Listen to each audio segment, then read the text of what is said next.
Now, our last speaker of the day, my dear friend, a superstar legend in the network marketing profession, and a guy that can show you how to take a prospect and turn that prospect into a distributor, and a distributor into a superstar. Please welcome to the stage, Mr. Tim Sales. Hey,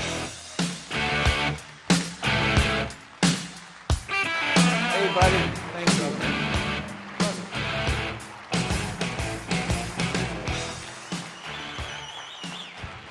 Good evening.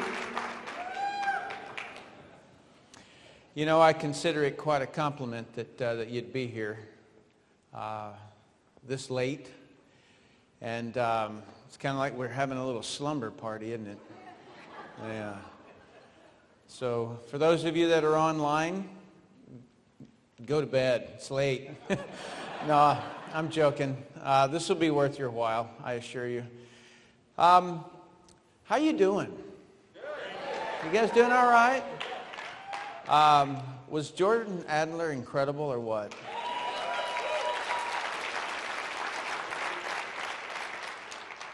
He and I were standing over talking. It's been many, many years since we were on the same stage together. I was around back when Excel Communications was doing work and doing business and things like that. And so I asked him, I said, what does everybody need? And he said, you know, a little bit of grounding, a little bit of, like, what's it all about? And I'm probably, it was kind of funny for me to watch Jordan, because he and I have never shared content ever, but we have a lot in common. And so if the lead generation, the Facebook,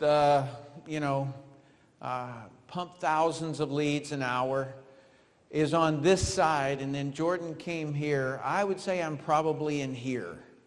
All right, so I was the first, really one of the very first, if not the first, networker to go online. Brilliant Compensation went online. You remember that little character that did that? Yeah, I went online in 1997 with that. I was standing in a little place in Australia, and it was feeding into this little hotel room in the bottom. It was on a computer, a very slow computer, running Windows. I don't even believe it was 95 yet. But it was running at 1400K, not 14,000K, 1400K. And that was the reason that I made an animated version, is because I didn't want it to be going... You guys remember internet when it was like that? Yeah. And so I definitely am on that side. I like the internet, but I put about $2 million into creating a system that would automate and would do a lot of things. And I figured out that I could sponsor people, but no one would duplicate. It wouldn't work. And as much as I wanted to go out there and tell everybody, that I had just created the cat's meow, I couldn't. I had to tell the truth. You guys notice that little thing about me? I'm the guy that won't pick up the dollar on the ground because I didn't earn it. And so sometimes it does something to me.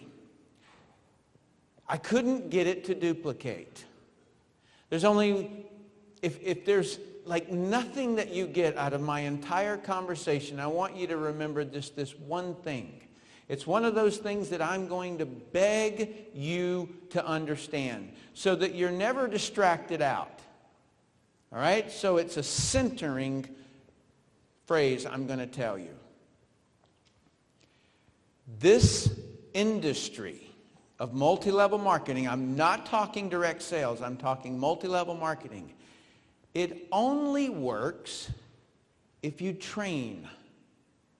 In other words, we do not make money on the front end, we make money on the back end. You must train and get them effective, and so that they duplicate. You are not paid on the front end. All right? You're not paid. If you'll look at a compensation plan, what normally goes on is that the company will carve out 1/2. All right? So if there's a dollar in here for profit, they'll give you half and they'll take half to run the company. All right? Now, your half, let's just say it's this bottle, and so this is your half and this is the company's. How's that half split? How much do you make on the front line? What do you make on the people you personally enroll as compared to the people that you make on your 7th generation? Do you see, the money is always around 40% in the depth, 10% up in the front end. And so direct sales is just the opposite. They'll pay you 40% on the front of it, and they'll pay you 10% on your first 2 levels. That would be like a Mary Kay plan. It would be like what Avon tried to do. You guys get it? If you're in multi-level marketing, you do not get paid on the front end. You get paid on the back end, or in other words, the downline. All right? I am not the greatest recruiter, but I would pride myself in that I train like crazy. I'm a nut. I will not let my people not know how. Okay? And my wife can tell you that I drive her nuts because I'm always worried about this person, and I'm always talking about, I need to get this person over this barrier. I need to get that person to be able to do this. You guys get that? All right. So that was, like, I'm going to go through some stuff for you. I'm going to do some drills with you. But I was just sitting over there thinking about what Jordan said to me about, like getting grounded, and I want to show you on all sides. There's a slide I'm going to show you a little bit later on, and it has 3 parts. All right? There's leads.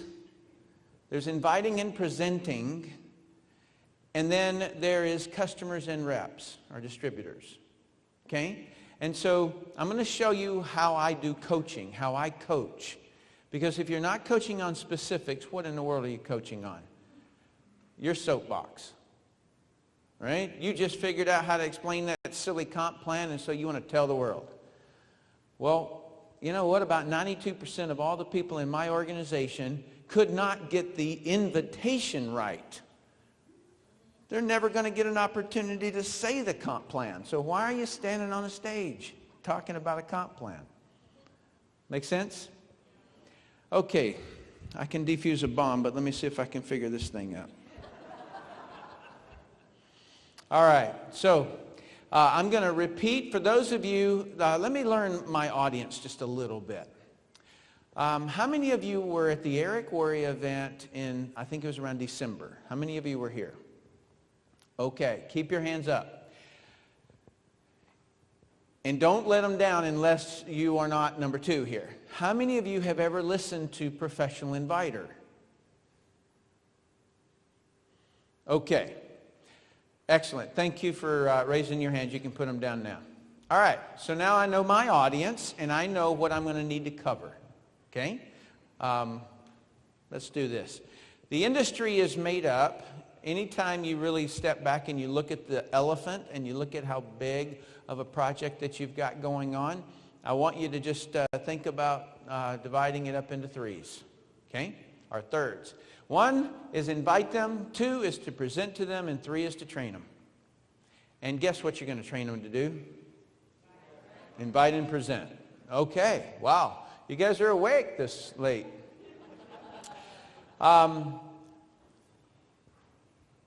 Have you ever heard, it's not what you know, it's who you know? It doesn't matter if you don't invite well. Like if you don't communicate well, it doesn't matter who you talk to because you're going to blow all your relationships. So don't you think this is something we kind of need to get good at? And have you all, not you, have you all experienced someone who was annoying? Okay, good. Just want to make sure that, just in case you need to train one of those people. Have you ever heard this, men, from your wife? It's not what you said, it's how you said it. So evidently there's something more than the spoken word. There is some implying going on, right? And so if you have, some sarcasm or something like that. So it's not what you say, it's how you say it. But the problem is who teaches you that part? Your wife, right? And the other one people have asked me is, are leads expensive? If you're not very good at inviting and presenting, leads are always expensive. Right? What's your conversion rate if you're horrible at it? 0. Okay. And so that's the reason why I ever came out with this concept of professional inviter. All right? That's the reason that I came out with it. Is because I was this kid who grew up in a small town in Tennessee, and I had a real issue in talking to people. Very, very shy, extremely shy. And in fact, if you know any of the guys in the military, in the diving program and in the bomb squad that I was a part of, they all had a similar phrase about me. And I promise you this is what they would say about Tim Sales. He don't talk much. I mean, think about what a bomb squad tech does. He doesn't sit around thinking about social activity. He thinks about blowing people up. Yeah, I bet if this thing jumped off the ground about 5 feet and it blew up, right? So it's just a completely different mindset. And so when I decided that I wanted to go from the destruction side of life to the construction side of life, I knew that I had to change. And in the process of making myself change, I had to do some things. I had to learn some things. And one of those was to communicate. And unfortunately, most people who learn to communicate learn so by their parents or someone in their vicinity when they're young before they get that concern, that worry. And so therefore, they don't remember how they learned to communicate. And so therefore, they can't teach it to somebody who doesn't know it because they don't remember learning it. Jordan Adler's conversation about the bicycle and the balance was gorgeous. It was just gorgeous. And the reason being is because I've used that analogy before about walking, about watching a child walk. It doesn't matter how many videos he sees of somebody walking until he stands up and he does the funky chicken for a while. He's just not going to walk. And so in communication, I did the funky chicken for a long time. It was horrible. I do not know how anyone survived my approach. I would stand in an elevator, and I would wait for somebody to come on, and I would say, hi. That's it. Well, you know what? The first 10 times up and down the elevator, I didn't say a thing. Just having them in the same space with me was enough. And then I would say hi and step off. So when the doors would open, somebody would come in, I'd say hi, and I'd step off. Just in case I messed that up. I'm not dramatizing. I'm not sensationalizing this for an effect. I'm telling you the truth. Because in just a moment, I'm going to break down what I had to learn about communication so that you can learn it. But if you already are a whiz, don't sit back like you're not going to sponsor one of me one day. Like, really. Take notes, okay? All right, so inside of my organization, this is back when I got some success in the very beginning, all right? I had a list of activities that kept me committed. It kept me doing. It kept me active. That way I could, if it didn't make me $10,000 a month, I wouldn't do it. That was my rule. That was the grid. That was everything about how I existed. I sold my gis, my karate outfits, my golf club, all my guns, everything. Wow, most of that was killing, wasn't it? Anyway, I sold everything. right? And if it didn't make me 10 grand a month. And so these were the things that I would track that every single person did. And then they would fax them to me every night. And what I found is that, you know how when you, back in the days when you licked envelopes or you wrote return addresses or something, you'd feel like you wanted a stamp because you kept saying the same thing, and so on your address you would say, I wish I had a stamp. And that was the way that it was, because I was always replying back to everyone by fax and telling them what they needed to work on. Because everyone seemed to have a problem right in that same area. Dials, connects, and appointments. And what it dawned on me was that if a person didn't have confidence, there's two confidences. If a person did not have confidence in their ability to invite, they would not write down the name. And number two is if they did not have the confidence that they could train the person they brought in to be successful, then they wouldn't write a name down. They would never make a phone call. Okay? So if you've got a doubt that if you think I can't convert someone over to being successful, then you will withdraw. You will hold yourself back because you don't want that person in pain. Right? Real easy for Jordan. Real easy for me. I know with certainty. There's no doubt in my mind. When you get that, that's the easy day. But until then, what do you do? That's what I'm here for. Okay, so realizing that people need help in dials, connects, and appointments, I went to work. All right? And I came up with something called the 10 communication qualities. Those were 10 communication skills. And I came up with the inviting formula. And that was the sequence that you talk to someone and what you talk about. Because at that time, I was the script monster. I would walk around with this big radio. We didn't have MP3s. I had this big radio. And I bought it from a guy who was leaving the Navy. And he didn't know where he would put it on the airplane. And so, it was a big box. And so I would walk around in the opportunity meetings with this thing. And I would walk up to people who had guests. And I would say, what did you say to get your guest here? And then I would record it.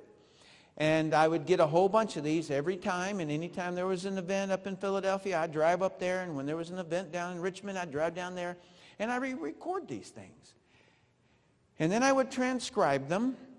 And I would put little accent points. Because I realized that it wasn't just a function of them saying something. It was the emphasis that they put on it. And so I put little accent marks. And then when I would be driving in my truck, I had one of those little notepads that has a suction cup that sticks up. And I would sit there and I would read that as I was driving. And I would practice those scripts. And so I thought all I needed to do was to get other people to use the scripts. And I put people on the phone. And I kid you not, I've heard a person reading a script to a prospect, and they say the person's name that wasn't the name, but it was the name that was in the parentheses in the script. And they say blank. They say the word blank.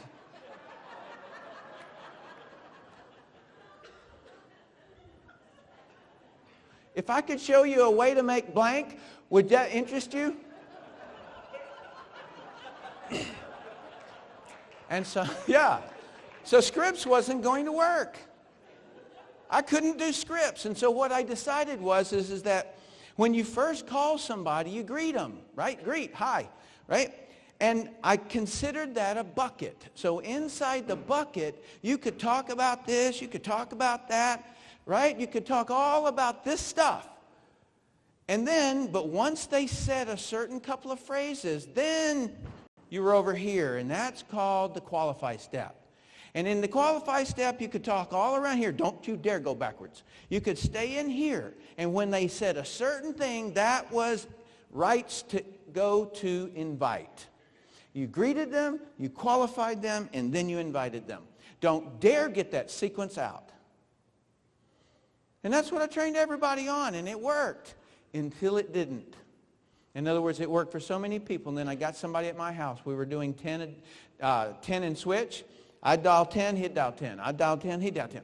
And inside of there, something hit. And where I was having success, he wasn't. And I was like, he's doing it right. So I had to come up with some different things here. So the inviting formula, which is the sequence that you say something, is greet, qualify, and qualify means find out what they need, want, or don't want in life. And then you invite them to look at something that'll help them get whatever it was they said they need, want, or don't want in life. And then you close them into an action step. If you said I'm going to send you a video, then get them a video. If you said you were going to send them a website, send them to the website. If you said you were going to send them a tape, send them a tape. You close them into an action step. And then any questions or objections, those pop up wherever they do, and you handle them right there, and then you keep on going. And then you follow up or follow through. You have to follow up. I'm just going to tell you right now. If you don't follow up, I will get them. I am just shocked how many people won't follow up. Okay. Here is the communication qualities. And this is the thing that the fella couldn't get it right.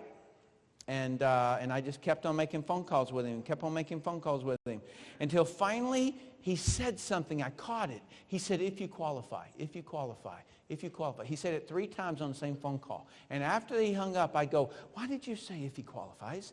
And he said, I'm posturing myself. And I go, well, you sound arrogant. Don't do it anymore.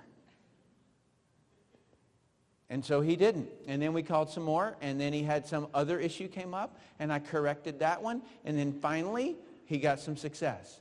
And it was called the 2 communication qualities. There were not 10. Until I did enough people to where there were no more errors. And then I could get consistent result. And so it became, so number 1 is be interested in the prospect. Really interested. Not, I'm going to try to maintain eye contact. It's really interested.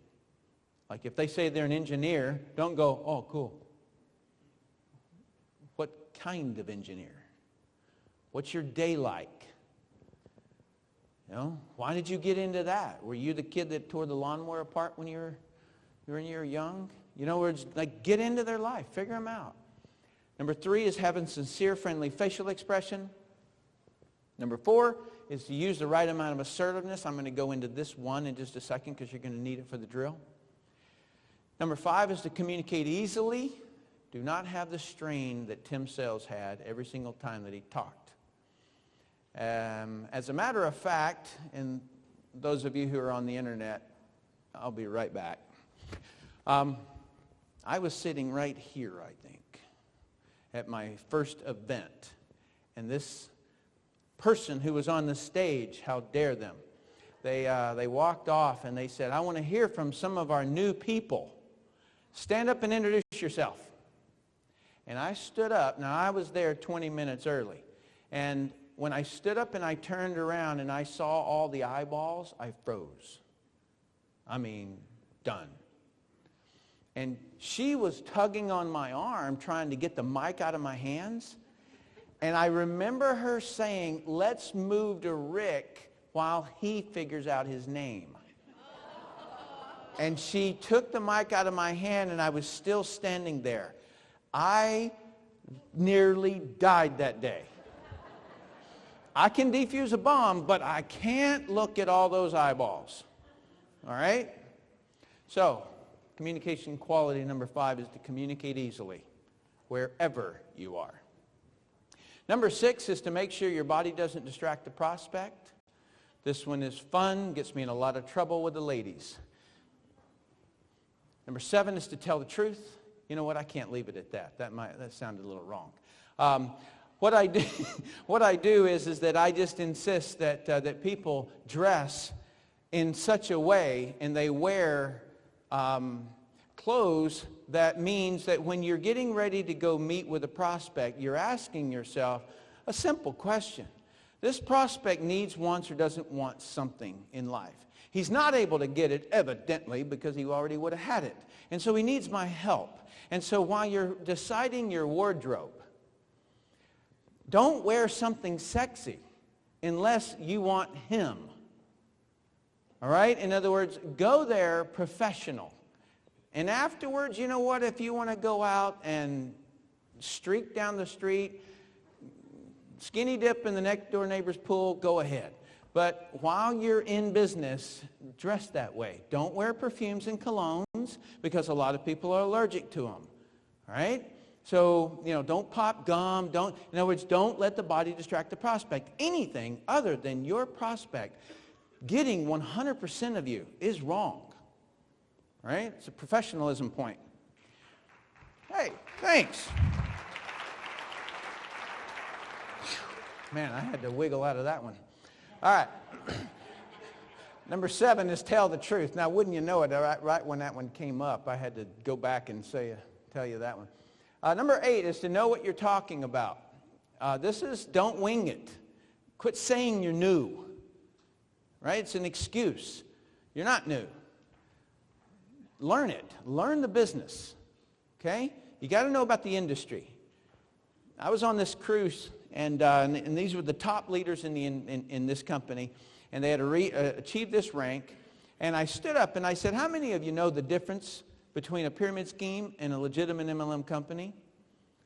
And there were a couple of half hands, And I said, well, what's the difference between a Ponzi scheme and a pyramid scheme? And I ended up going table to table, and none of them could explain it. And I said, no wonder people view us as a pyramid scheme. None of us can even explain it. All right? Well, how many of you saw that the interview with Larry King that I did? I took him down.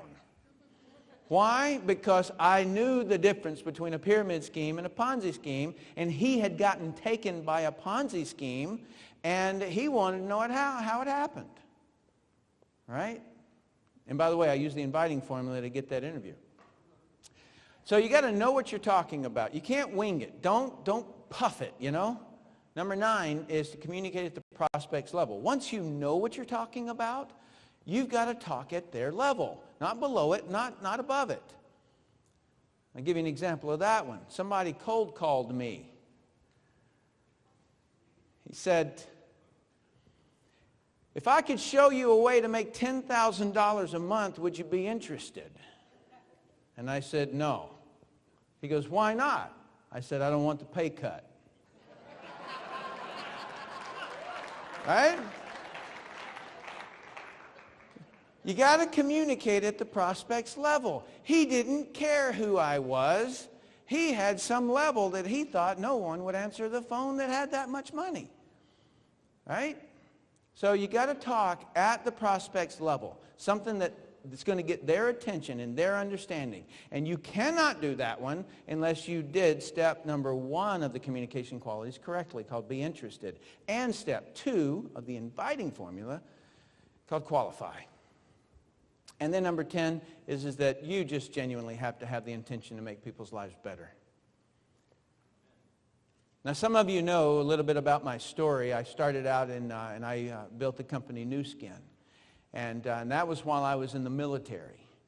And if you can imagine a military diver, bomb squad guy, and selling skincare, I had some embarrassing moments that I had to deal with my friends. Well, the people I call my friends. And so it took me about 5 years to get to $150,000 a month, and then I retired. Okay, I retired for 18 years and did nothing. Helped in the training, wrote some policies in different countries, getting network marketing established in Bahrain, wrote some of the policies in India and in Malaysia. Did some things that really helped the industry. Did the interview with Larry King, wrote Brilliant Compensation and shot that. And various things because I just love this industry. I love it. And do you know what is really, really sad?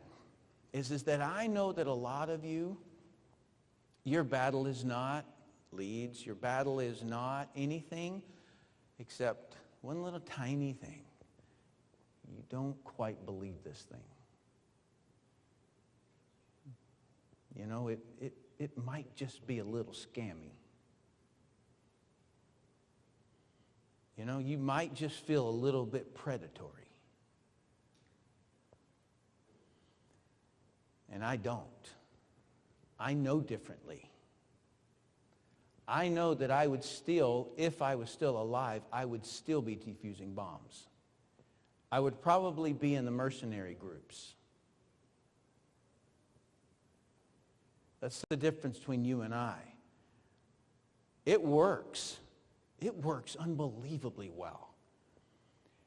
And I'll never forget, there was a guy who said to me, he said, Tim, if network marketing, and this is while I was retired, if network marketing is so great, why aren't you building?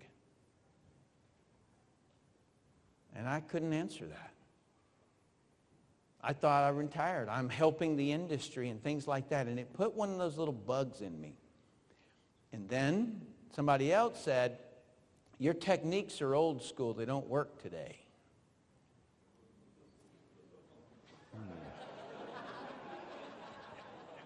Oh, you just watch me. And so I got back into the game.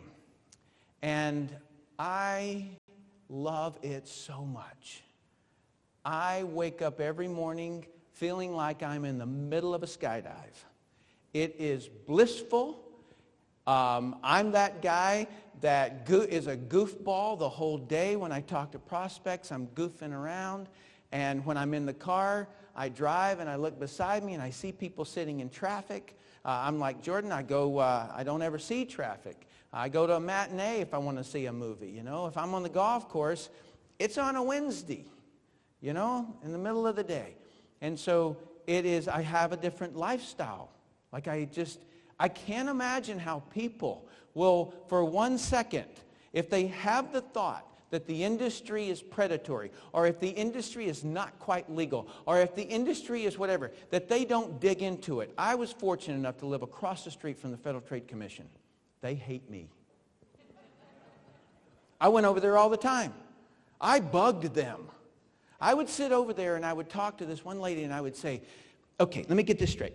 So if a Ponzi scheme takes money from person A and then loans it to person B, right? That's robbing Peter to pay Paul, right? What's the difference between a Ponzi scheme and a bank?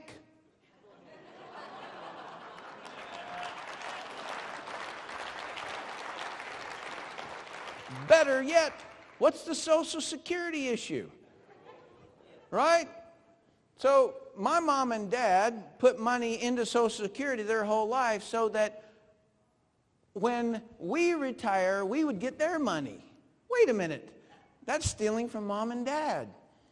Right? You get the idea? Like, it's the craziest thing. And I'll never forget, after about the 10th time that I persisted on that question, the lady said to me, and she goes, off the record. I go, okay, sure. And she goes, the interest rate. Takes a second, doesn't it? In other words, the interest rate was the only difference between a bank and a Ponzi scheme. You get more in a Ponzi scheme. You see, in other words, I know all about the banking, the finance, everything having to do with the law, because I would say, all right, let me get this straight. If I'm driving 56 and the speed limit's 55, I know right when I crossed it. Why can't you tell me when it becomes an illegal pyramid scheme from a legitimate MLM? Tell me how. Why can't you tell me that law? Right? I was that guy. You see, I figured them all out. I know. This is the most ethical industry in the world. All right?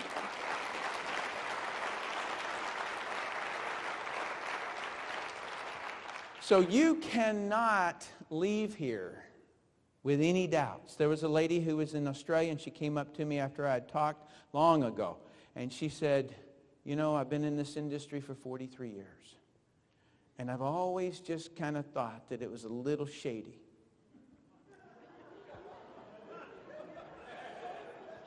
Not shady enough, but a little shady. All right. So, communication qualities, those are the slides that I just showed you there. Those are the how you say it. Those are the things that you correct for your people. If you've got someone on your team and your income for the rest of your life is going to depend on them, teach them to quit popping their gum during the meeting. Come on, right? If it was your child, you would. And these people you're going to earn an income for the rest of your life. Teach them. Sometimes it's tough. You know, hey, man, get a Tic Tac, would you? Right? Sometimes you just have to say these things. You have to correct people because they're not getting it on their own. So you have to observe. And that list is how you observe. It's what you're looking for. All right. So I'm going to, I went the wrong way. Sorry. So now we get into, I'm going to teach you a couple of those drills. A couple of those communication qualities. So that I'm preparing you for the drills that we're going to do. For a lucky few. All right. The drill that I'm going to teach you is called Get Below the Surface. It's called the Get Below the Surface drill. And let me explain the drill just a little bit, or the action.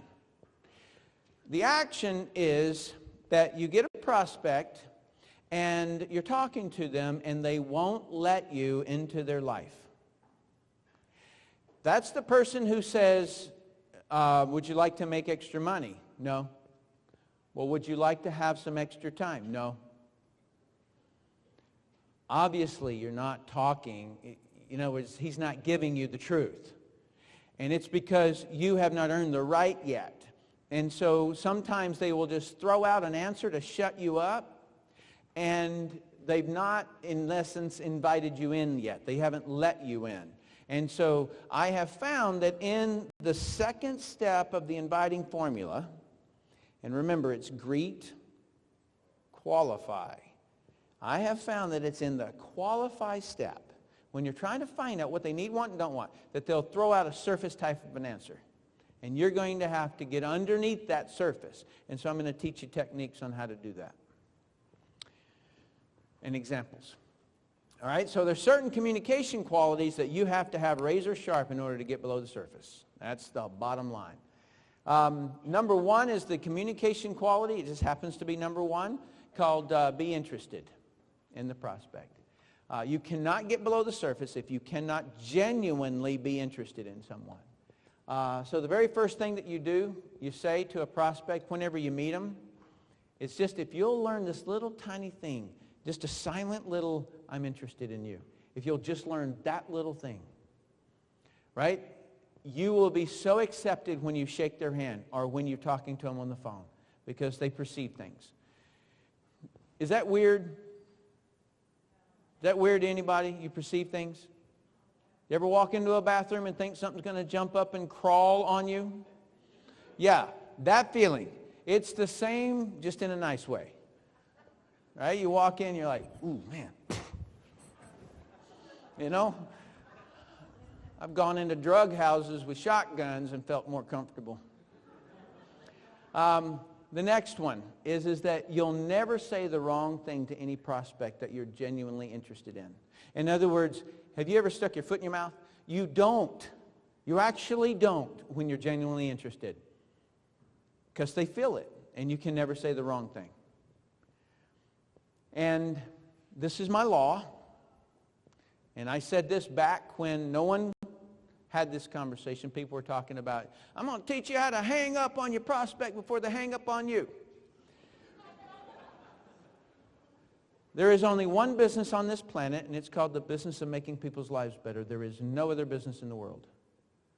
As soon as you think, thanks, yeah. As soon as you think there's another business, you're lost. You might have a temporary paycheck, your history. All right? Your history. Okay, so in communication quality, I'm going to tell you what it is that you don't think about and what you do think about. So on the left-hand side, these are the things that you do think about. Number one is whatever they're interested in, you be thinking about that. Number 2 is what they're wearing, what they're doing, what they're talking about, what they're looking at, what they want, what they enjoy doing, what they enjoy watching, what they enjoy listening to, what they enjoy talking about, what their hobbies are, what do they do, why do they do their hobbies, what does it give them, what made them fall in love with that hobby. That's what you should be thinking about. Now let me tell you about what you shouldn't be thinking about. The money you could make if they buy and sign up. How many of you think about how you're going to get rich because of somebody? If you're saying the right thing or not, if you dress correctly, if your prospect can tell you're new at it, if your prospect can tell if you're making little or no money, if your prospect thinks you're a fake because your car, house are closed. Have you ever parked down the street? Am I the only one that used to do that? You never parked down the street and walked up to the prospect's house? Oh man, you guys are spoiled. I bet Jordan did. If the prospect will object when you tell them the cost to join, if the prospect will object when you find out it's network marketing, if the prospect doesn't do it, how will you make your volumes this month? How will you handle their objection or question the prospect is asking? Do you know how I know that list? That used to be what was on my mind. Called stinking thinking. All right. Communication quality number 4. All right. So everybody remember that you've got to be interested in order to ever get below the surface when you're talking to someone. All right. Communication quality number 4. This is the most difficult to train. And it is the reason why some people just have it and some don't. But fortunately, I figured it out and I can teach it. Use the correct amount of assertiveness. Assert means the amount of force or effort used to make an opinion known. If you have an opinion on something, how much force do you use to let somebody become aware of it? Too much assertiveness versus not enough. Okay? If it's not enough, you don't come across believable. You don't come across as believing it yourself. The third eye is how you actually govern this. In other words, that eye that's in the middle of your forehead that's supposed to be watching the effect you're having on others. Okay? If you've got mashed potatoes all over that thing, then you can't figure it out. Too much assertiveness is the major reason people hide from network marketers. Okay, so if you've got people who will never accept your calls, okay, figured it out. Just the right amount of assertiveness is charisma. It's charm. You seem to have it. Charisma means a personal quality that arouses devotion and enthusiasm in others. Excited? All right, so here's the way it goes. Let's just call this neutral. And on this side, it goes opposed to. All right, so you're sitting there talking to somebody, and then right up until the point that you said that, they became opposed to something. Now, if you keep going, you push them over into leaning back. And if you keep going, they completely back up and hide from you. You got it? If you're here, though, and you're talking to somebody and you notice them go from neutral to interest, okay, then you can continue on. But if you see them go like that, opposition, you don't keep going. If that seems incredibly simple to you, you've not done enough training. Okay? Because you're going to find some people that you want to hit. Like a roundhouse kick to the forehead? Yeah. All right. Number 4, a little bit more on number 4, is right amount of assertiveness. So the first thing that you do, because here's the problem, is that you might have the right amount of assertiveness with a certain person. But you don't necessarily have the right amount of assertiveness for every person, because most people have different assertiveness levels on different topics, right? You talk to him about his divorce, and he's going to be... You talk to him about who won the football game last night. Yeah, go Raiders! Right? He's completely different. And so you have to, like, in essence, identify how someone's, like, acceptance of what you're talking about. So that's step number one, is that you identify. Now, how do you identify that? Voice volume is one of the things. So if a person's talking real loud, very gregariously, then you'll know that they've got a little bit more assertiveness on the topic. If their body language, if they stand up, if they talk with their hands a lot, things like that, those are more expressive types of communication. Where if they're standing there with their hands folded or behind their back, right, they tend to be a little bit more timid. There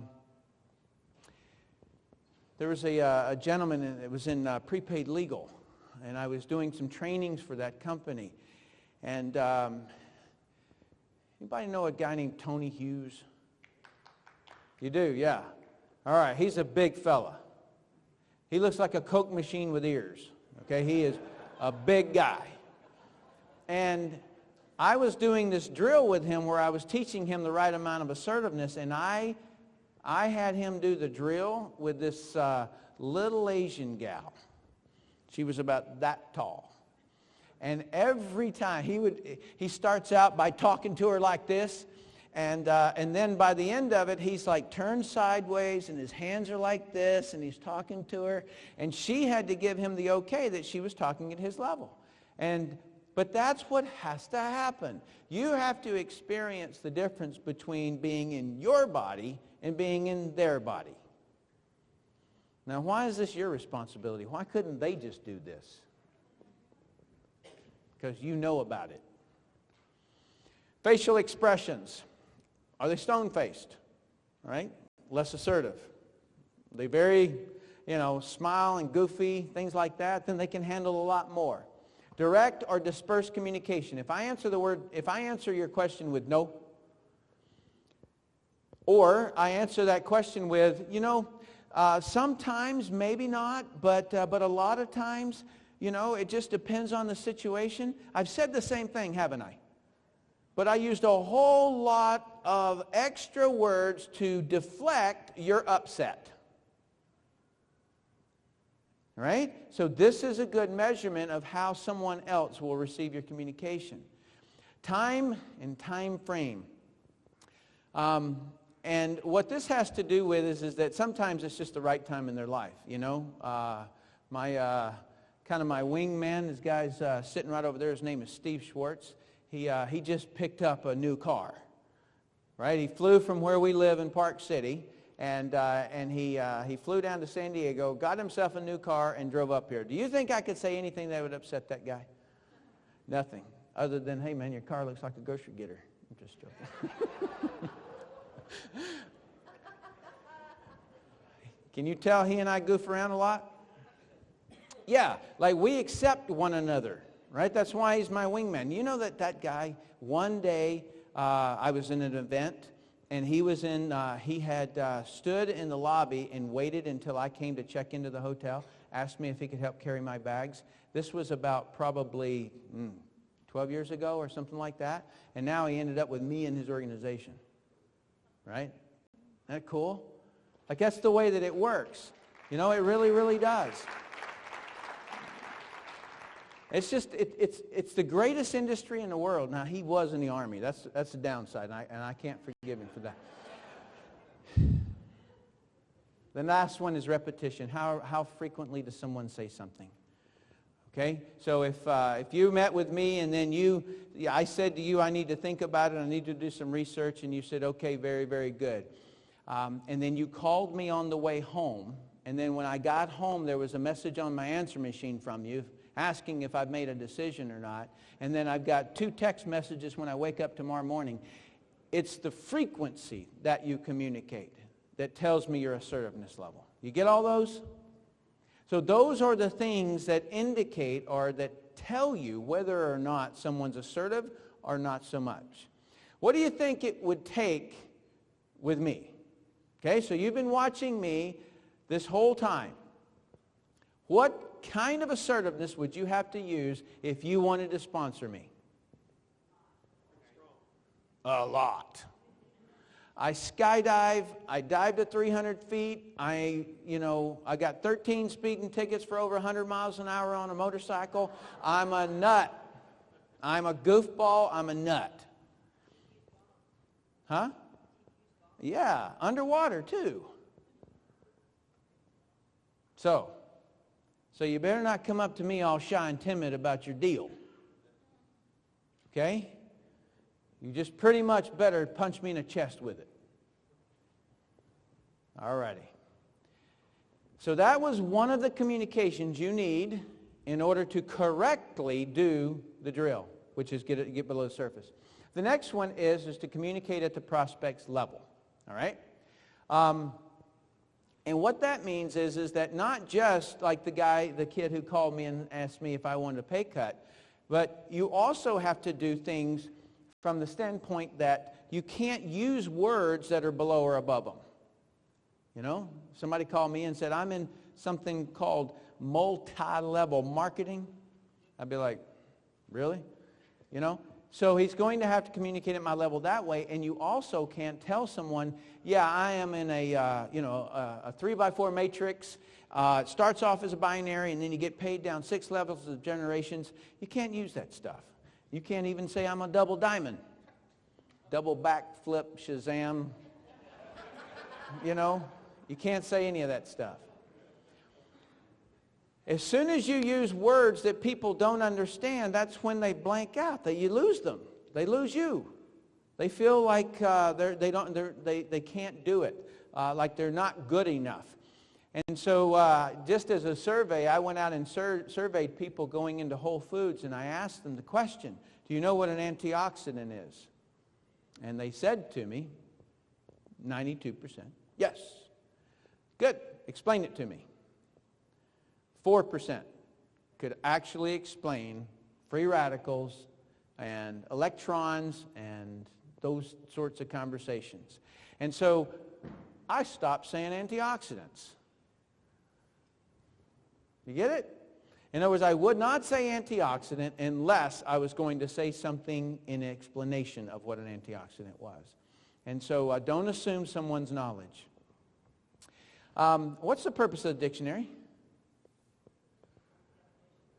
Definitions. Yeah, but it's words you know and then explaining words you don't know, right? So you get some crazy word, and then there's a group of words that you know that explain what that word means. So that's all that it is. So you need to be a dictionary. You need to use words they know to explain things they don't know. So you're going to need to know what you're talking about. Learn the phrase. If there's anything on this that I would write down, I'd write down, what does that mean to you? Because it will blow your mind. How many people go, uh-huh, yep, you betcha. What does that mean? Oh, well, you know, everybody knows that. I mean, who doesn't know that? Them. Communication quality number 10, and that is the intention to make somebody's life better. You've got your goals. How in the world do you get your goals out of your way when you're talking with a prospect? All right, well, you just put them on the back burner, because what you want is your prospect to genuinely see it. If they don't see it, they don't see it. You don't lose your goals because of it. All right, so definition of the word intention is an aim that guides your actions. And then if your intention is correct, your actions will be correct. And the opposite is true. If my wife says to me, if I say to my wife, hey, I'm going to go to the grocery store, and then she calls me in an hour asking where I'm at, and I'm swinging a golf club, then she will say either his intention in the beginning was wrong or his intention got altered somewhere down the road, right? And so you can always tell someone's intentions by either what they say or their actions. And if they're ever out of alignment, then you know you got a fake, right? And so when you're sitting down with a prospect, you have one intention: make their life better. Anything else is wrong. Like, why are you standing there? And by the way, that's the other reason I love being back in this industry. All right? I have like, it keeps me vibrant from the standpoint of I go digging in and I start finding out what's in water, what's in bottled water. In other words, it becomes a cause, right? So if you're in this because you want to make money, it's tough, okay? Like it has to almost become a crusade. My wife and I are creating something called Healthy Baby Academy. It's because we want to teach moms how to have healthy babies, right? Are there some products involved? Sure. But we're passionate about that. I want to help people understand that we are eroding our planet by sucking water out from underneath our life, our planet, and putting them into bottles. Okay? Now what does that have to do with Tim making money? If I'm ethical about everything that I do, and I genuinely want to help this planet, and I want to help the people on this planet, then I deserve so much stinking money that I can't spend it. And then my kids will have old money. Does that make sense? That you have to have the dream. You know, you have to have that crusade feeling about you. All right, that's the other thing. I absolutely love this industry. I know I'm a little bit off the track here, but I want to just ask you something. Has anybody read any kind of those conspiracy theories out there that somebody's trying to take us down, they're trying to feed us food that's going to kill us? You read any of this stuff? Newsflash. If you know about it, it's not a conspiracy. They can't get you at it if you know about it. You get it? If you're still eating the genetically modified foods, well, then you deserve to die.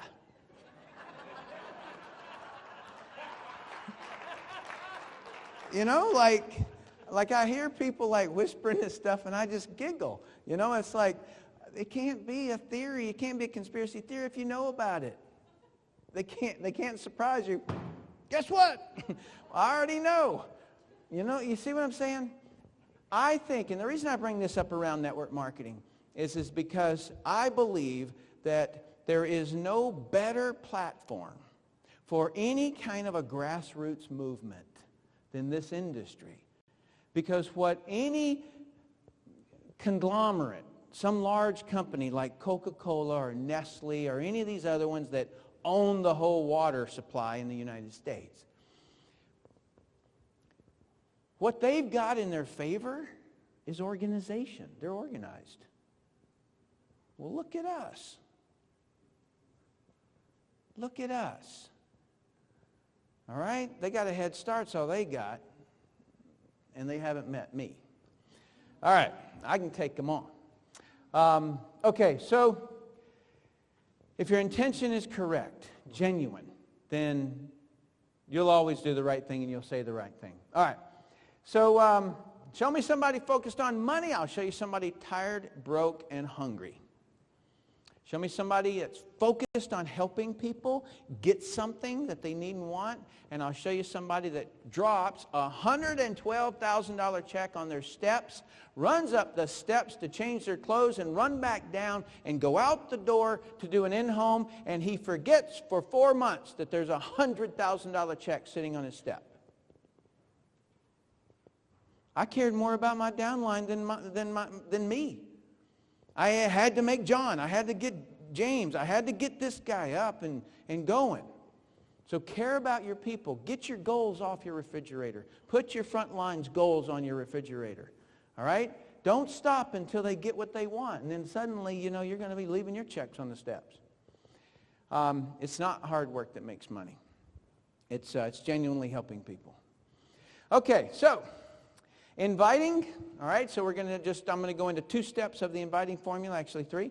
Number 1, what is inviting? It's asking someone to do something. Go to a movie with me, go to play golf, take a look at this video, whatever it is. It's just an invitation. all invitations have some semblance of a natural flow. It goes from one step to another. Number one, you greet. And then you qualify. And in other words, I can say, hey, Mom, what are you doing for turkey dinner? That's greet and qualify right there. Why? Because I already know my mom. I already know what she's about around Thanksgiving. And then I'm going to ask her to come Park City, Utah with me. Okay? That's the invitation. And she says, no, son, it's cold up there. No, that's an objection. No, it's not. Right? Okay. And then you're going to close them into an action step and saying, okay, Mama, I'm going to get you tickets. Right? So it's not any different in network marketing than it is in life itself. You handle any questions and objections when they come up, and then you follow up or follow through. All right, so let me dig into the greeting just a little bit. Polite verbal and nonverbal expressions used when meeting or talking to your prospect. All right? So what's a nonverbal? It's a wink, it's a handshake, it's anything, right? That's a nonverbal. The next one. The purpose of the greeting is to get your prospect willing to talk freely and openly to you. I did not say build rapport. That is completely different. And the reason why there's a difference between building rapport and what I call the greeting is because there is no end point at building rapport. And remember when I talked about these buckets? That you can talk about any of this stuff in here, but do not cross over here until you get the okay. And what is the okay? The okay is when they're speaking freely and openly to you. Normally, they've given you something intimate. They've told you a little bit about their bank account. They've told you a little bit about their job. They told you a little bit about their divorce. They told you a little bit of something. That is what allows you to cross over. And then you're in the qualify step. If your prospect's not talking freely and openly to you, do not move to the qualify step. Qualify step. Definition is to affirm capable and willing. The purpose of the qualify step is to find out what the prospect needs, wants, or doesn't want as it pertains to your business or product. You learn what will actually... Remember when I said there's only one business on the planet, and that's the business of making someone's life better? Well, it's the qualify step that you actually get to find out what it is. What will make this prospect's life better? All right, it's the most valuable thing you'll ever receive. Now, I heard a couple of people yell out when Jordan asked about what you wanted, and I heard two different people say they wanted to get married. Listen up. If you genuinely do all the communication qualities with your mate, and if you genuinely do the inviting formula, they're going down. So just find who it is that you want and take them down, because this works all the time. I taught my son this. Yeah, I'm telling you. I taught my son this because he couldn't pick up girls. And then I was like, what did I do? Dad, meet Shirley. Dad, meet Monica. Dad, meet... Oh, my gosh. Get out of here, man. Oops. Okay. It also determines if your prospect qualifies to be invited. All right. Now, here's where this goes a little bit strange. Is that you need to determine for real, for true, right? And this is one of the heart things. Is that can you help them get what they want? Because if you can't, you cannot move forward. Do not invite people who you can't help them. Do you want to help them? All right, I admit it. This is my business, my world, my universe. And there's people that I don't want to help.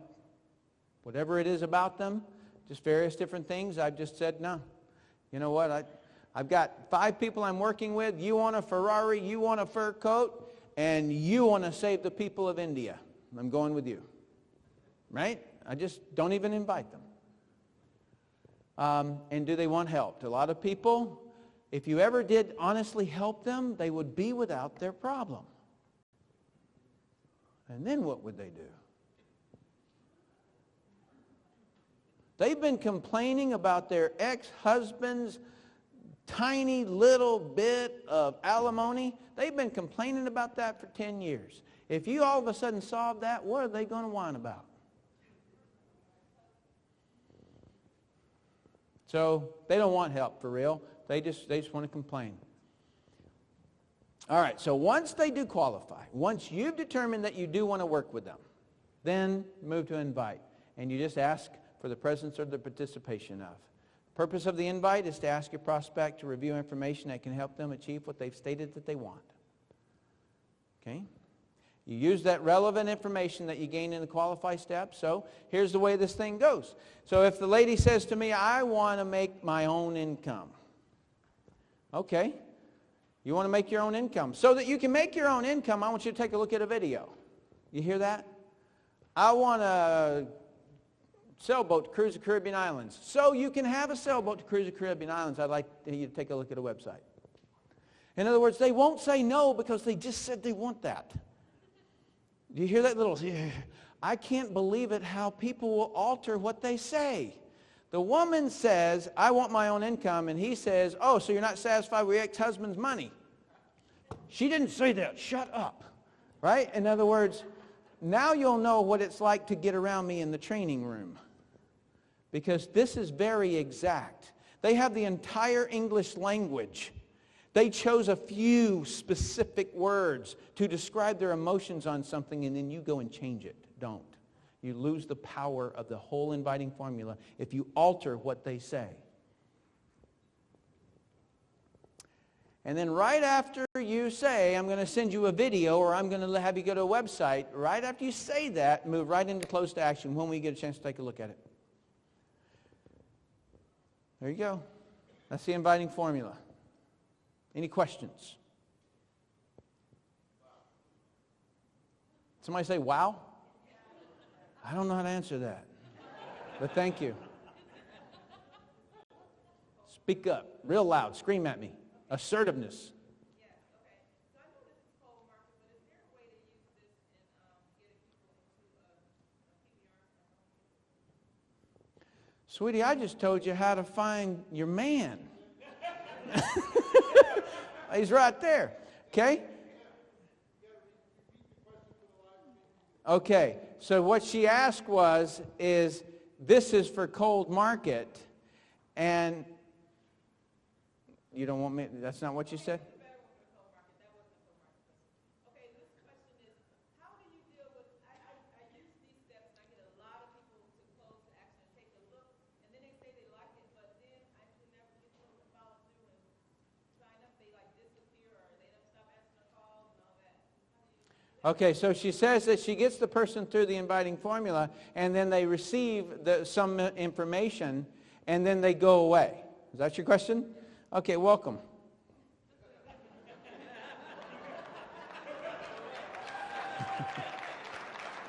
You think you're the only one? You know when the statistics are 1 out of 10 or 2 out of 10? Those were the 8. They just go away. Do more numbers. I mean, I'd love to give you some fancy answer, but I'm truthful. You know, it's straight up. So number one is that whatever you're having them looking at, once you go past 100 and they don't give you anything, like you can't get anything after 100, then start questioning whatever you're sending them to look at is horrible. Not converting. And a lot of times I just call those people up and say, what didn't you like about that page? Or what didn't you like about that video? So that I can correct that thing. All right, one more real quick. Speak up real loud. When you were doing the qualities of communication, you jumped from 4 to 9 and 10? Yeah. Yep. Because we'd be here till tomorrow morning if I went through all of those and did the drills. So there were specific ones that are very relevant to the drill I'm going to do. Aren't you a smarty pants? The question, for those of you out in your home, the question that she asked was, I skipped around in the communication qualities, and she wanted to know why, and that if I was aware of that.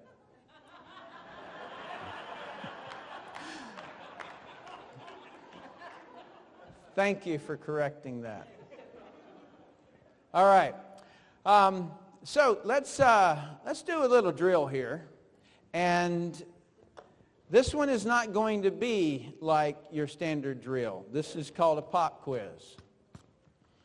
And I'm going to need a couple of people up here. Who just wants to volunteer? You don't care what I'm going to do. All right, come on up. Come on. Come on. Steve, you need to come up here. Hey. And if I could get another microphone, if that would be possible. All right, so hang on, right? You keep coming. All right, so 1, 2, 3, 4, 5, 6, 7, 8, 9. Thank you. 10, 11. There are 12. You're 13. All right. I'm going to try to find that person who's hiding. You know, the person that goes, looks like she's looking at her computer, or she looks like she's doing something. I want to find that really, really scared person. You're not scared, but come on up, please. She knows what I'm going to say before I say it. I've been watching her. You, sir. You didn't hide enough. Okay. Yeah, you're a good target. Okay, so it's 1, 2, 3, 4, 5, 6, 7, 8, 9, 10, 11, 12, 13, 14. Right? I need one more. You. Awesome. Give her a hand. Okay.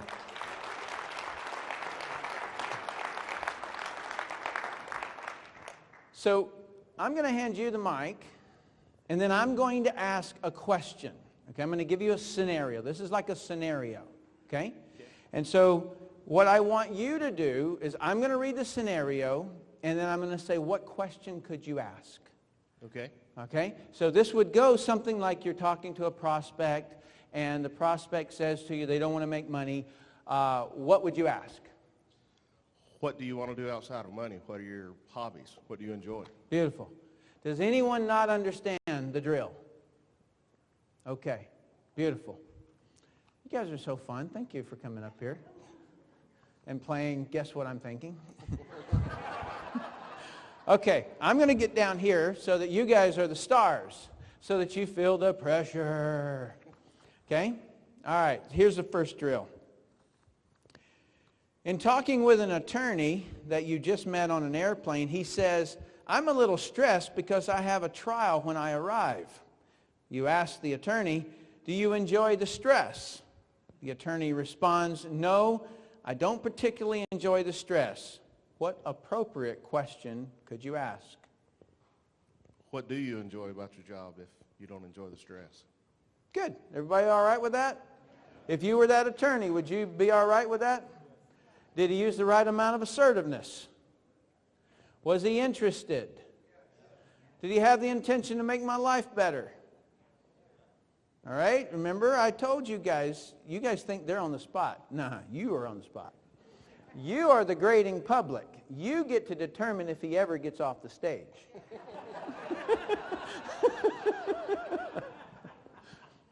Everybody good with his answer? That would be pretty logical, right? Yeah, it sounded smooth to me. Congratulations. You're welcome to depart. If you hand the mic off. Good job. All right. Thank you. State your name. Jules Price. Joel's? Jules. Jules. Nice. Okay. Dialogue number 2. After properly greeting a purchased lead, okay, so you purchased a lead over the internet. I don't do that. You did today. She says, I'm just looking for something to do from home. What appropriate question could you ask? The lead said that. What kinds of things are you interested in? It's similar to what he said. That's probably what I'd say. I felt as though that she was a little shy. I felt she was timid. Now, I see some people. I see you feeling sorry for her. You know, whoever's feeling sorry is going up there, right?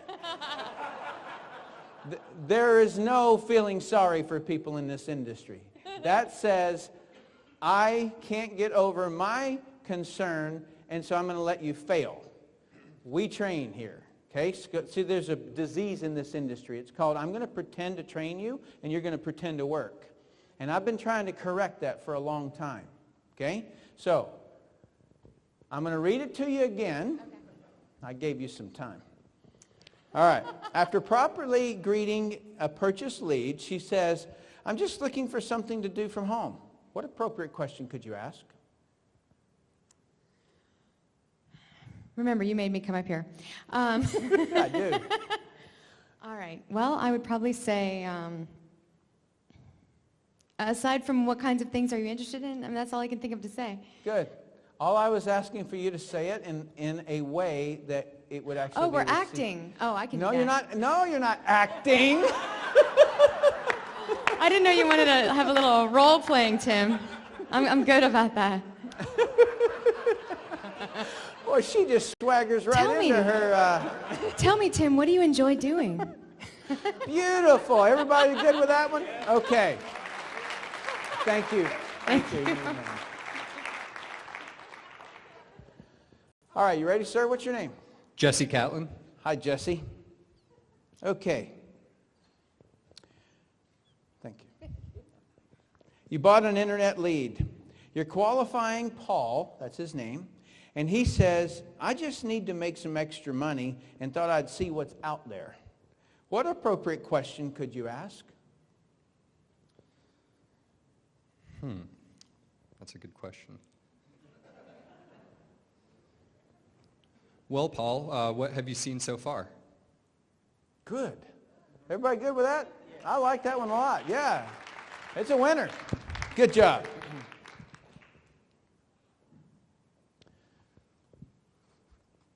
Good job, man. Steve. Okay.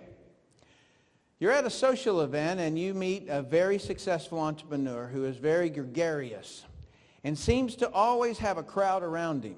In talking to him, you ask him what kind of work he does. He replies, I just love building companies. What is an appropriate question you could ask? What kind of companies do you like to build? Right? Okay. Beautiful. It's easy as that. If I wanted to dig just a little deeper, you can go ahead and sit down. If I wanted to dig a little bit deeper into that question, just so you guys know the way that I operate, this guy would have been all mine. Because I would say, what about building businesses don't you like? Because, see, that would probably expose a part that I'm after. See, I'm trying to get him to qualify. And so I'm trying to expose something that would make him mine. Because I can solve a lot of problems that traditional business owners have. Okay, you ready? Yes. You're very patient with me. What is your name? Candace Viafana. Nice to meet you. Okay. You ran an ad in the local newspaper, and a computer programmer faxed you his resume. After a good greeting, he states, I'm a victim of downsizing in XYZ Corporation, and I'm looking for anything to make money right now. What is an appropriate question to ask? Oh, gosh. Okay. So you didn't see that coming?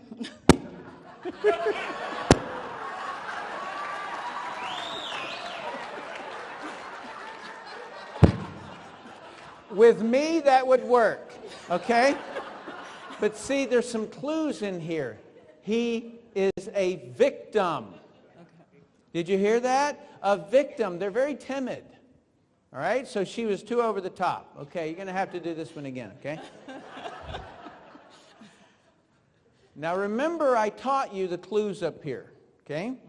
And when you qualify someone, you're trying to find out what they need, want, and don't want. So listen very carefully to what it was that he said. You ran an ad in a local newspaper and a computer program faxed you his resume. After after doing a good greeting, he states, I'm a victim of downsizing at XYZ Corporation, and I'm looking for anything to make extra money right now. What is an appropriate question to ask? Well, how are you going to prevent that from happening again if you just do the same thing? What do you guys think? Okay. Was that too strong? It's a little bit too strong, and you missed the clues. Okay. You missed the clues. There was a point where I growled at the audience, and I say, if they say something, say it back to them in their words. Okay. Okay? I'm going to just read what he says so you don't get distracted by all the other stuff. Okay. I'm a victim of downsizing at XYZ Corporation, and I'm looking for anything to make money right now. If I can show you how to make some money, would you take a look at, I don't know. Okay. Yeah. You're on the right track. That just sounded a little hokey, huh? Yeah. Yeah. Yeah. So how about something just like, how much money do you need to make? Right. Right? Mm-hmm. Like he's needing help. Mm-hmm. So it doesn't have to be fancy. It doesn't have to Right. be snazzy. You know? Mm-hmm. I loved, you didn't see that coming? Like that was gorgeous, but it wouldn't work for that prospect. I thought you were saying assertiveness was a good thing. I wasn't sure if it was good or bad. But Oh, it's neutral. You just have to be at their same level. See, I didn't communicate to her at her level, right? I used something that confused her. Okay. All right. Well, thank you very, very much. What's your name? Carla. What is it? Carla. Carla. Thank you. Thank you. All right. You ready? Yes. You're talking to a waiter at a restaurant that you frequent. You've said pleasant hellos several times before. In your greeting, you ask him if he does any other type of work. He states, with a chuckle, I'm a struggling actor. What is an appropriate question you could ask? I'd say to him, if you're struggling, what performances or have you taken? Have you taken many auditions lately? And are you looking for another way in order to subsidize until another acting gig comes out?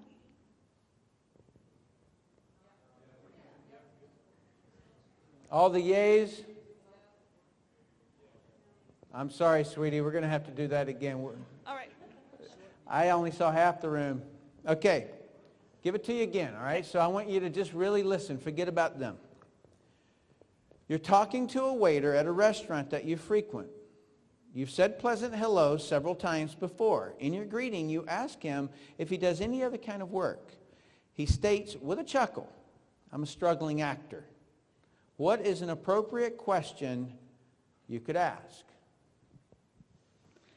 As a struggling actor, are you looking to subsidize your income in another way? What do you think? Good.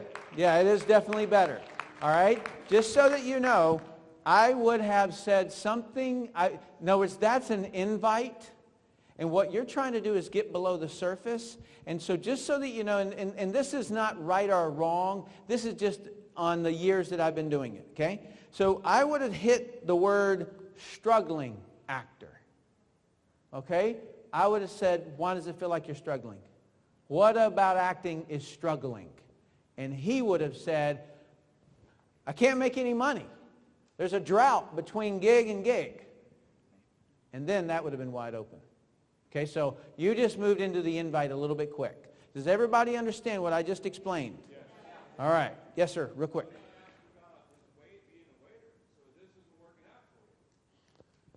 Good. You could have. He was at... Oh, we got to speed up. Man, I about hit the deck. Who just yelled at me? Yeah. Can you repeat it? I will. Yeah, just say what you said again.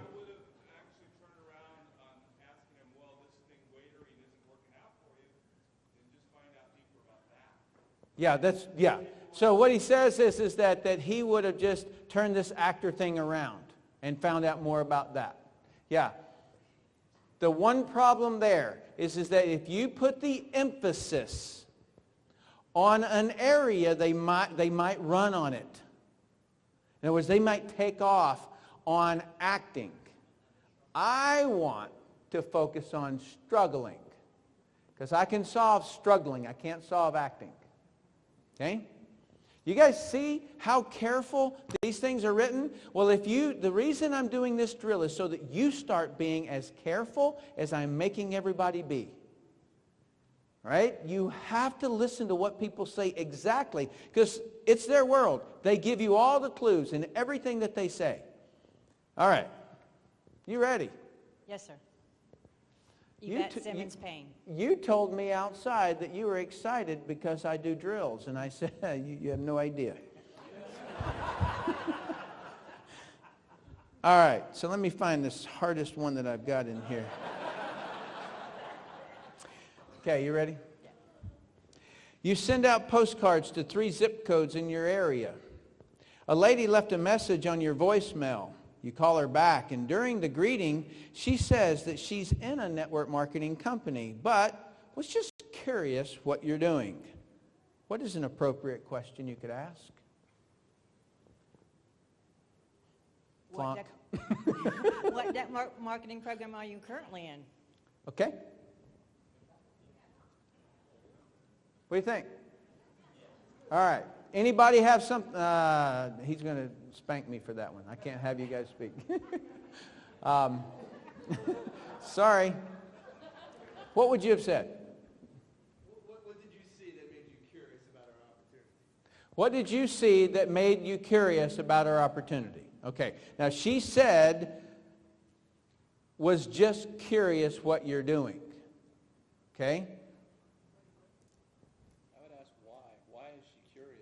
Why is she curious? Good. Huh? What's got you looking around? Great. Now it's happening. Look at this popcorn. Pop, pop, pop, pop, pop, pop, pop. Exactly. I like that. All right. Okay, so I'm going to give it to you again. All right? You send out postcards to 3 zip codes in your area. A lady left a message on your voicemail. You call her back, and during the greeting, she says that she's in a network marketing company, but was just curious what you're up to or what you're doing. What is an appropriate question you can ask? What exactly did you see on the postcard that made you curious about my opportunity? Beautiful. Beautiful.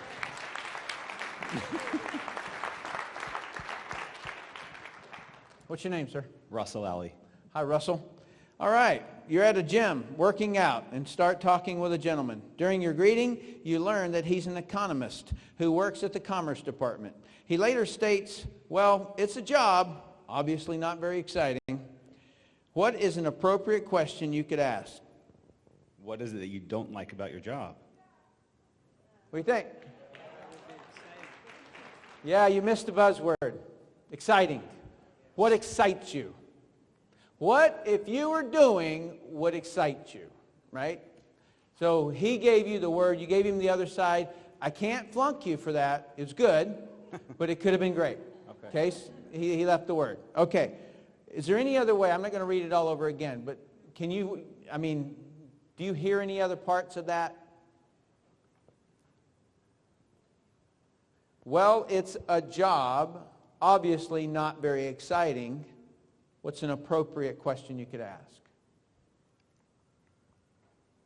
So you're not happy with your job. Okay. All right. So, what do you think? What are you laughing about? It's time for her to get back up there. Yeah. The key thing is find that word that he used there. All right. So he did say not very exciting. All right. So that's what you're looking for. See, this exercise is me telling you to really listen. That's all that it is. It's listen because the clue is in what they say.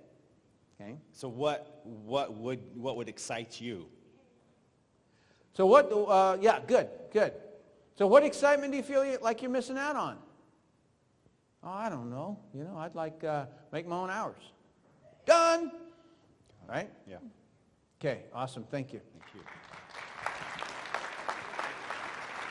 All right, contestant number 9. What's your name, sir? My name is Rob Wagner. Rob Wagner. He's getting ready, isn't he? All right. You're cashing a check at your bank and start talking with the teller. She states that she's happy at the bank, but is thinking about going back to school to get her MBA. What is an appropriate question you could ask?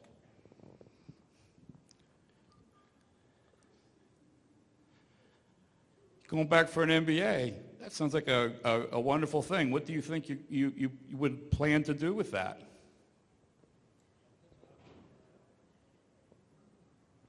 Why are you guys looking at me, waiting on me to have some kind of expression? What do you think? You're the teller. You're the teller.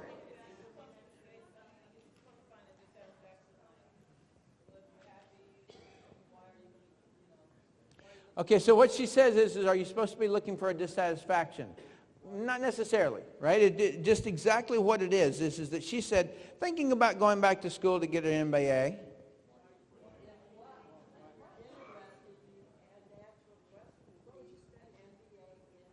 Well, an MBA in what? Okay? I mean, yeah, or what would an MBA get you? Right? She may say more money. She may say, I want to leave here. Okay? That's good enough. You did it. Just one correction I might just add. Your assertiveness level, okay? Now you got to remember this is live. That would have been a long silence. Right? Like she's standing there and she just said, I'm going to get my MBA, and you like look off to the left. Honey, you got anything to say? You know? All right. Hang on a minute, sir. You ask her why she wants to get an MBA. She replies, why does anyone get an MBA? To make money, duh. What is an appropriate question you can ask? Man, I gave you all the time in the world. yeah, how much money do you think you'd like to make? Good, that works. Woohoo!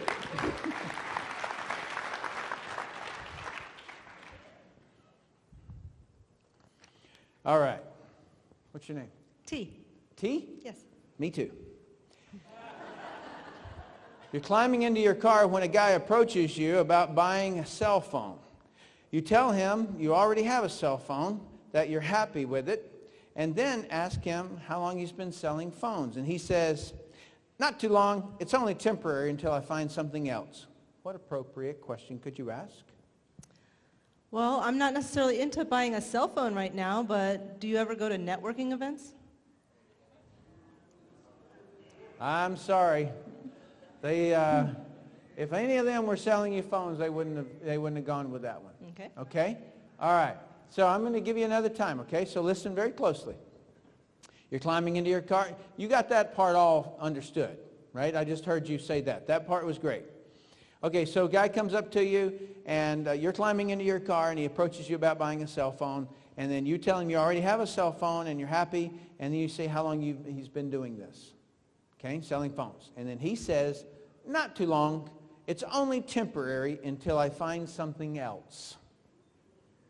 What is an appropriate question?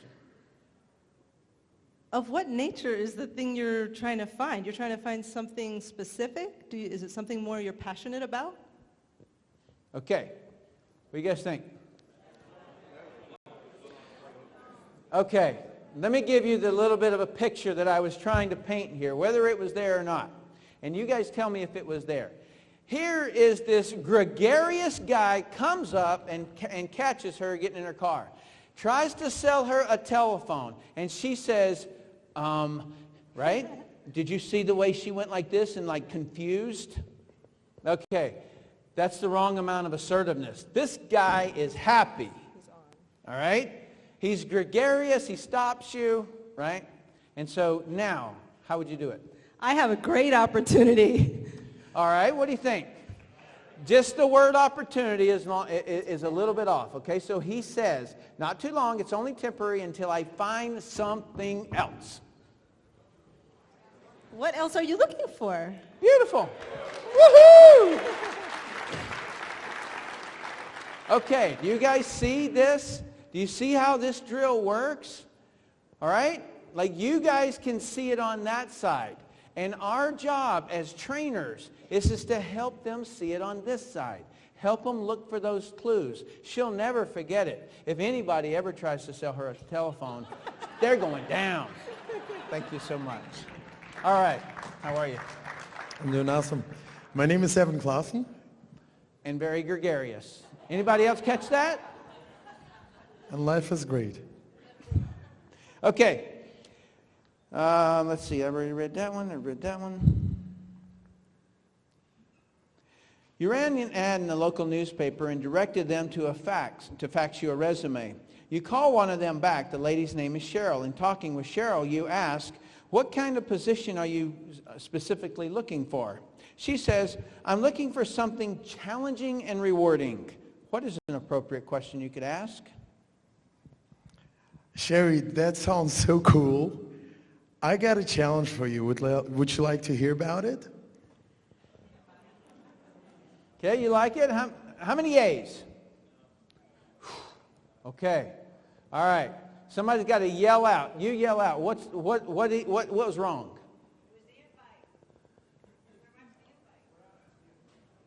She said, went right to the invite. Everybody agree with that? Yeah. Okay.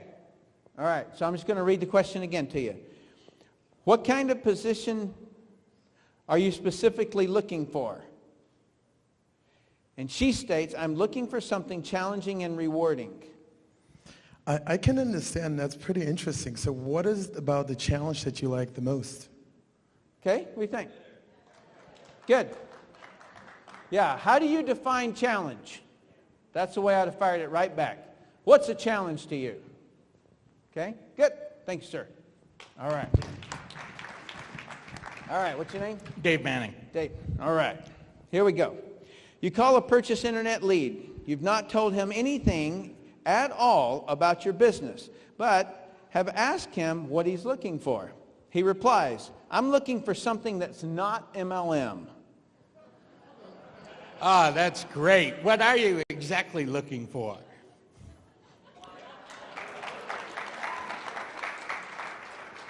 I think that actually works. I wrote down here, oh, it sounds like you've had a bad experience. What happened? Okay? I would want to take him on nose to nose. Okay? Me too. Yeah, and you would send him down what he's looking for instead of hitting on that straight onto the MLM, but yours would have eventually gotten there. Okay? And they voted yes. So thank you, sir. Thank you. All right, how are you? Introduce yourself. I'm Michael Barbe. Beautiful. You meet a person at the gym, and during the greeting, you ask, what kind of work do you do? Her response is, none of your business. What is the correct response?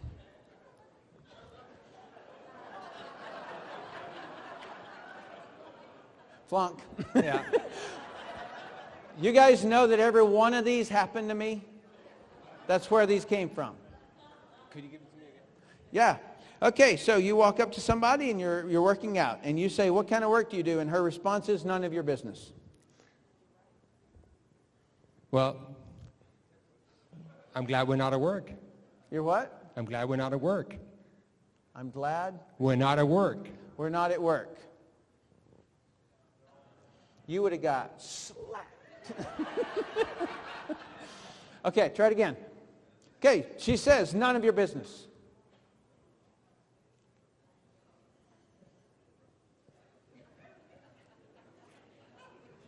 All right, this one's tough, okay? There's only one way to handle this. You're right. It's none of my business. That one's tough. Thank you. I gave you the answer to that one. Thank you, man. Are you ready? Yes. Yeah, that's exactly what I do. You're right.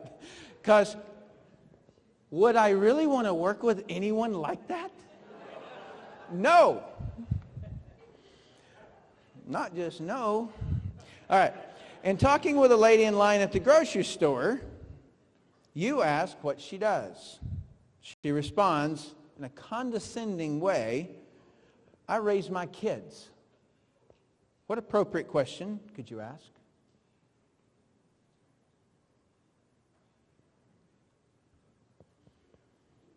She would have walked away by now.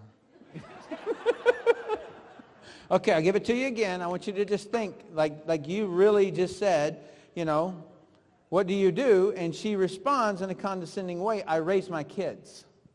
That's tough. I know. I'm a mother myself. Do you ever look at other opportunities to make more money? No. No, that didn't work. Let's do it again. I raise my kids. And a wonderful job you're doing. What do you guys think? Yay? Nay? Yay, raise your hand. All right, we got less than half. Okay. Here's what I wrote down, because this is what happened to me. I said, well, that's the most admirable job. How old are your children? Okay? So it's very similar. So, because, you know what? This lady's got an attitude, and I am not going in, I'm not going in on it. So, thank you. All right. And last but not least, what's your name? Marissa Benson. All right. Okay.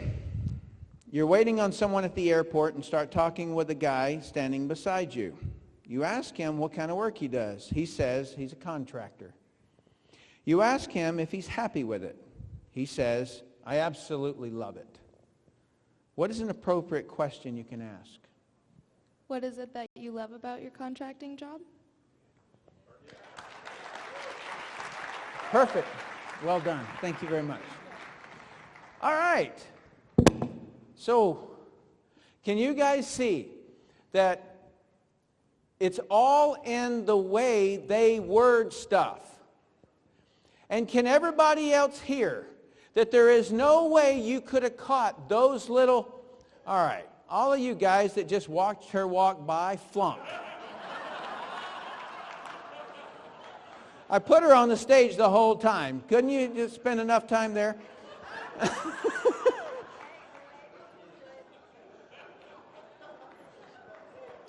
All right, communication quality number 2 is don't be distracted by your environment. All right? And every one of you just flunked right here. All right. I can't compete with you. Okay. The thing that I wanted to really draw, like what's the message inside of what I was training, is that you had to listen to this, which was communication quality number 1, be interested. That was the senior most important thing. You will not hear the nuances of your prospect if you're texting someone, if you're thinking about, how do I spin this? You cannot. You have to just genuinely be there. I have had so many people on the phone with me while I'm talking and they're listening or something, and they say, Tim, how are you so quick? Where do you learn to be quick? And I say, because I do not think of anything before. I am so 100% in that prospect. Nothing else exists. Okay, and when you get there, you're genuinely interested, and you will always be quick in your responses. But if you try to prepare what you're going to say, you will blow it every time. It does not come off right. It misses its mark. It sounds goofy. You're looking up and off to the left. In other words, you're trying to be clever instead of interested. So don't be. All right. I am going to run through some things that I'm not going to show you, because I want to just end with something. Yeah, all of that, and I'm not getting it? Okay. So I want to talk to you a little bit about this little concept called, and this is in closing, it's called how hard this industry is. How many of you believe this industry is hard? You're going to regret you raised your hand. Okay, so you guys have got a flavor of my background. At the time I was over in the Persian Gulf, I was defusing bombs, I would skydive, I would vector out like 7 or 8 miles off to one direction. I would land, I'd defuse a bomb, I'd get picked up by a helicopter, sometimes dropped, sometimes not. Sometimes it was pretty crazy, huh? Yeah, and then I'd go drink beer.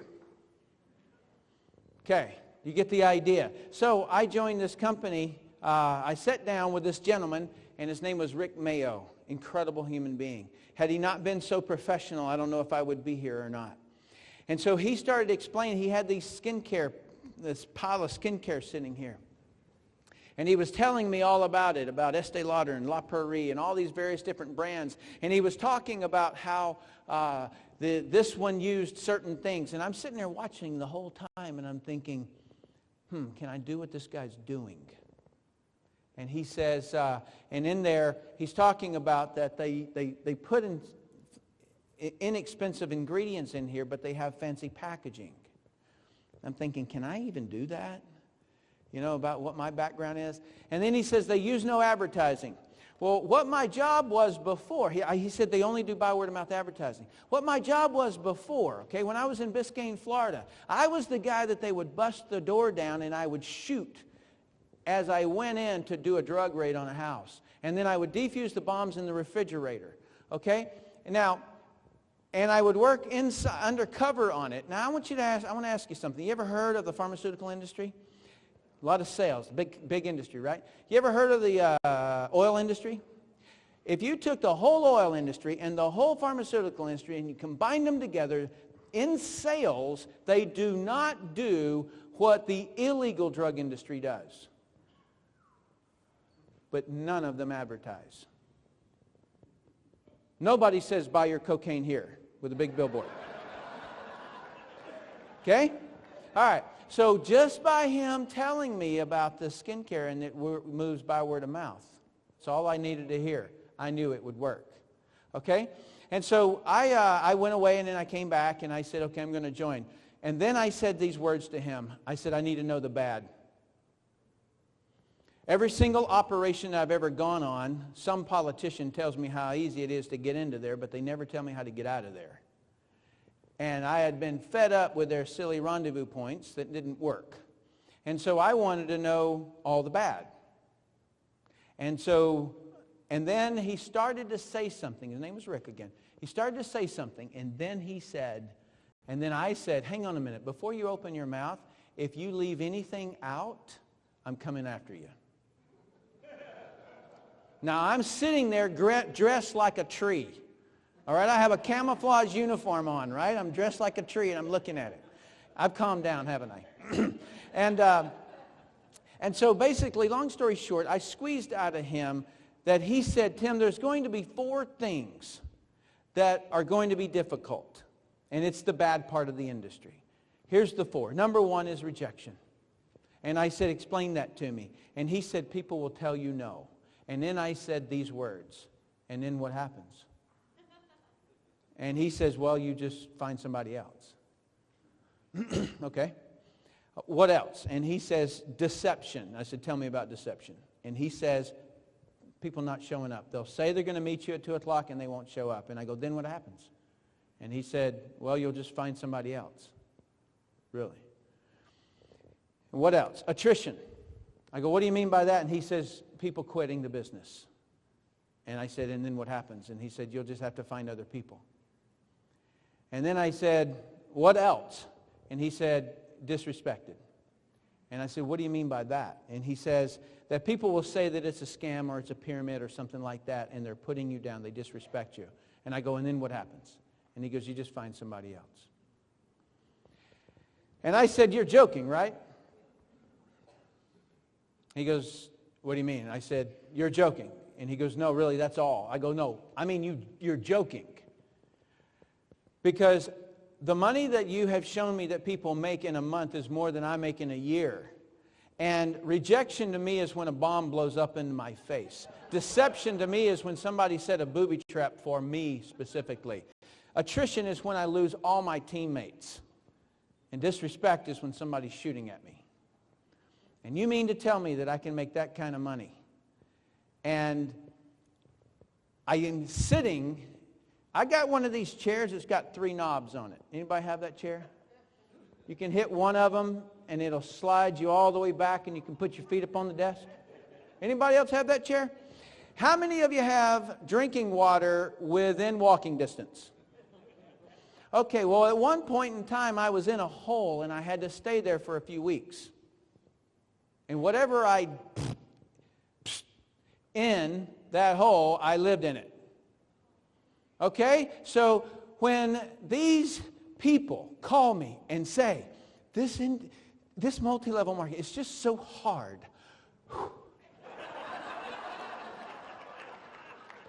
Please tell me what happened. He said he was going to call me back and he didn't. You don't say.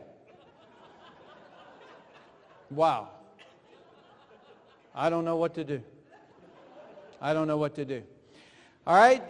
Rick Mayo was true to his words. I've been in since 1989, and not one thing has ever been exposed to me that I didn't just read to you. All right? I just said exactly what it's all been. So would somebody please tell me right now what's hard about this industry?